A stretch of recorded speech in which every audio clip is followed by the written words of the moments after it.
Here we have a controller, a RESTful controller that is manipulating this list of widgets. There's an additional design pattern that controllers really should only be responsible for exposing the behaviors on in a URL endpoint, right? And that should play the role of interface between the HTTP world, the posts, the puts, the gets, the JSON body, the requests, all those things, right? Path parameters and blah blah blah. It should be very well knowledgeable on the interfacing that HTTP world and of streams, yes, and converting that into a Java world, and that's what we're doing here, right? The Java world is objects, it's functions, it's inheritance and whatnot, and so the conversion happens here, right? This post gets converted into this function execution. The body that comes in through the encoded as JSON gets converted into this Java object, right? So that's the role of the controller.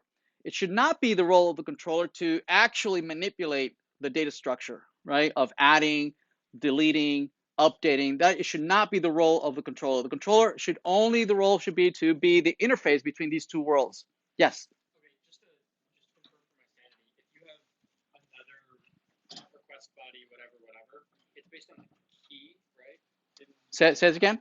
So if we, like on line 30, if we had another request body, like username or like string username, it would just be username would be the key in the dictionary that we were passing it. What key for what? What do you mean? In the request body? Well, no. This is parsing the entire request, right? And trying to map all the fields in the JSON object that's coming in, trying to map it to fields in the widget object, right? So new widget is the entire body. Yep. Yeah, and it'll do field by field. See the ones that don't match, it will be ignored. Okay. So yeah, so the actual manipulation of adding or retrieving or creating or whatever should not be the responsibility of the controller, right? Instead, it should be delegated to another class, right, whose responsibility is only to manipulate the information and the data. All right, so let's do that next.